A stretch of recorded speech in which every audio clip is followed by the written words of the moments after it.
அனுமதியின் பேரில் அதோட தலைவருங்கிற முறையில் எனக்கு அந்த உரிமையும் இருக்குது. 4 வார்த்தை முடியல் பேசும்போது நானும் பல ஆன்மீக இயக்கங்களுக்கு சம்பந்தம் பண்ணுறோம், எல்லாருக்கும் தெரியும்.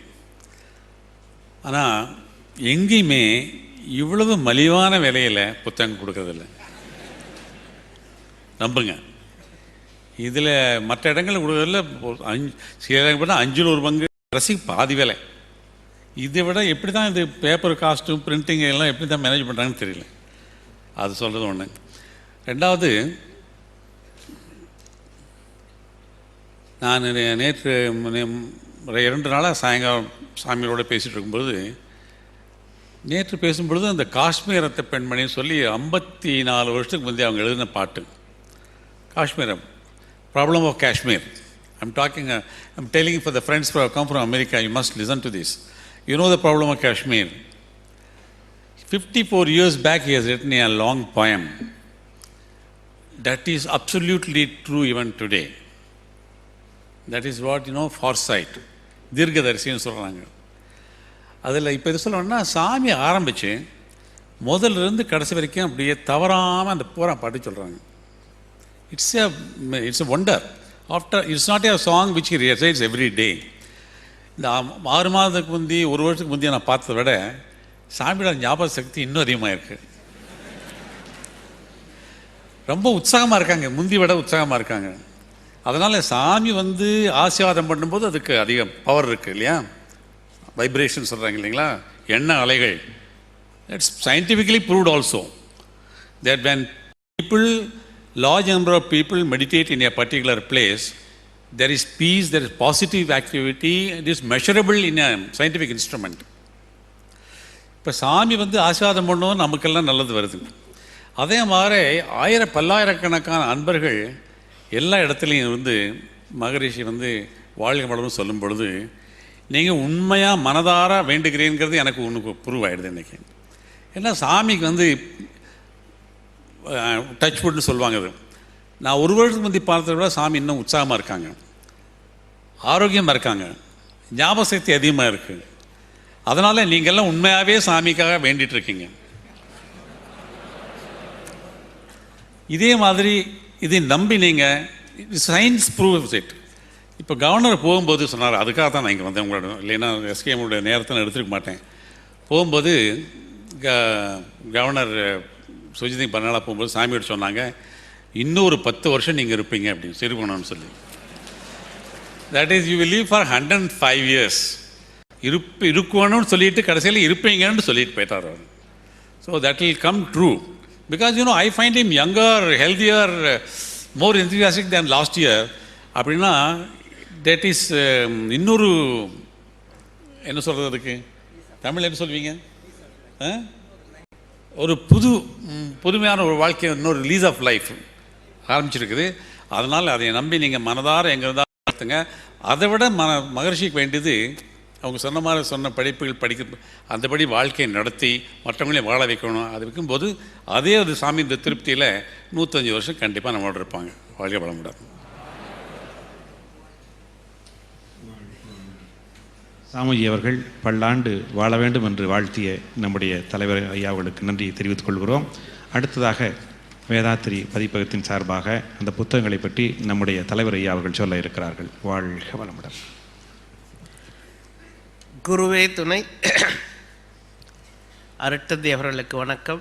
மேடையில் வீற்றிருக்கின்ற அறிஞர் பெருமக்களுக்கு வணக்கம். உங்கள் அனைவருக்கும் வணக்கம். நான் இந்த புஸ்தகத்தை பற்றி சொல்லி கூட்ட வாங்க சொல்லலான்னு நினச்சா, என்னை விட சுவாமிஜி நல்லா சொல்லிட்டாங்க, அவங்களும் டிஆர்கே அவங்களும் நல்லா சொல்லிட்டாங்க. உங்களுக்கெல்லாம் நல்லா தெரியும், வேதாத்திரி பதிப்பகம், உலக சமுதாய சேவா சங்கத்தில் வேதாத்திரி பதிப்பகம், அதில் இப்பொழுது குழந்தைகளுக்கு போட்ட புத்தகத்தோடு சேர்த்து தமிழ் ஆங்கிலம் 2ம் சேர்ந்து 93 புத்தகங்கள் இருக்கின்றன. இந்த புத்தகங்கள் அனைத்தும் இங்கே விற்பனைக்கு வைக்கப்பட்டிருக்கிறது. அதோடு வீடியோ சிடி ஒரு 15, ஆடியோ சிடி 35, கேசட்ஸு சுவாமிஜியோடைய டிஃப்ரெண்ட் இது 80 கேசட்ஸ் இருக்குது.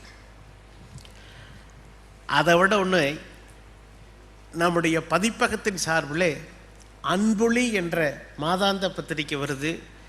அது இப்பொழுது 39,000 சந்தாதாரர்கள் இருக்கிறார். அவருடைய ஒரு மகிழ்ச்சிக்காக சொல்கின்றேன். இன்று அருட்தந்தை அவருடைய 95வது பிறந்த தினத்தை முன்னிட்டு 35 நூல்களுக்கு 50% ஏற்கனவே புத்தக விலை குறைவுன்னு டிஆர்கே அவங்க சொன்னாங்க. அதுலேயும் 50% கழித்து இப்போ விற்பனைக்கு இங்கே நாங்கள் வச்சுருக்கோம். நீங்கள் தவறாத அதை வாங்கிட்டு போகலாம். அதோடு இன்று வெளியான உண்மை நிலை விளக்கம் அருட்தந்தை அவர்கள் எழுதியது. 15 ரூபா தான் புத்தகத்தை விலை போட்டிருக்கோம். 10 ரூபாய்க்கு இன்று நாளை இந்த விலைக்கு கிடைக்கும். நாளை மறுதினமும் மனவளக்கலையின் நோக்கமும் பயிற்சி முறைகளும் அருட்தந்தை அவர்கள் அருளியது. 25 ரூபாய் புத்தக விலை. இன்று நாளை நாளை மறுதினம் 3 நாட்களுக்கும் 15 ரூபாய்க்கு கிடைக்கும். அடுத்தபடியாக வேதாந்தமும் வேதாத்திரியும் என்ற நூல் நம்முடைய அறிஞர்குழு செயலர் டாக்டர் அழகர் ராமானுஜம் அவர்கள் ஓம் சக்தி பத்திரிகையிலே தொடர் கட்டுரையாக வந்தது. அது அனைவராலும் பாராட்டப்பட்டது.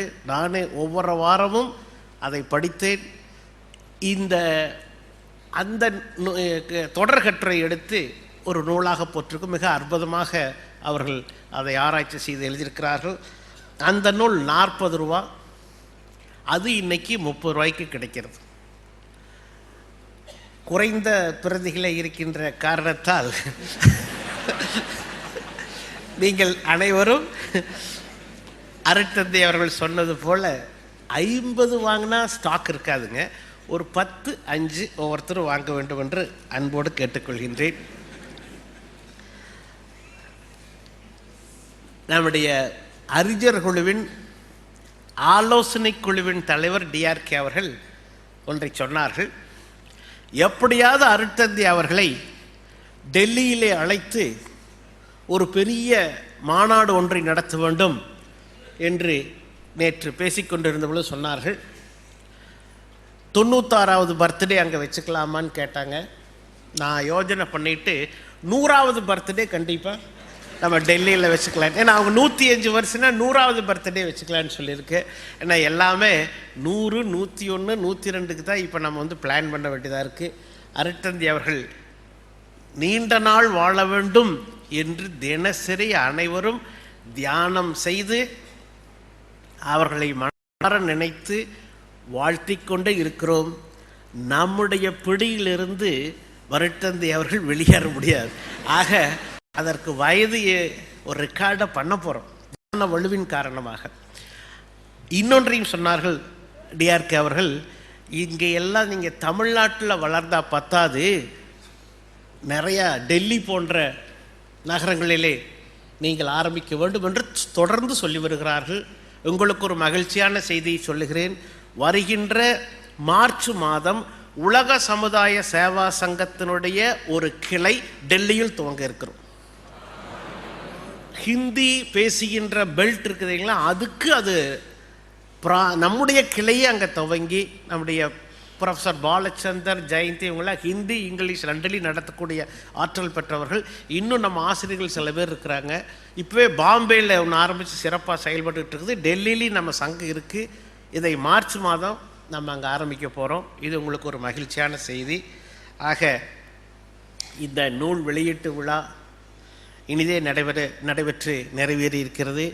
அருட்தந்தை அவர்கள் மனவளக்கலையை இவ்வளவு சுருக்கமாகவும் ஆழமாகவும் அவர்கள் பேசியிருக்கிறார்கள்.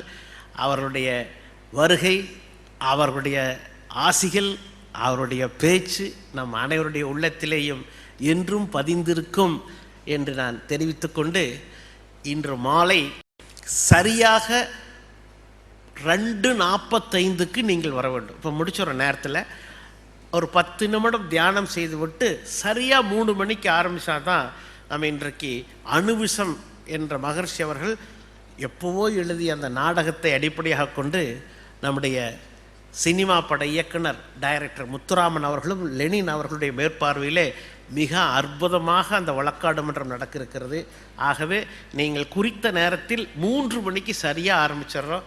நீங்கள் அனைவரும் ஒரு 10-15 நிமிடங்கள் முன்னாடியே வந்திருந்து இப்போ கொஞ்சம் சாயந்தரம் கொஞ்சம் பேர்த்துக்கெல்லாம் இடம் கிடைக்குன்னு நினைக்கிறேன். ஏன்னா இவங்க இனாகுரல் ஃபங்க்ஷனுக்கு வந்தவங்களாம் நிறையா போயிருக்காங்க.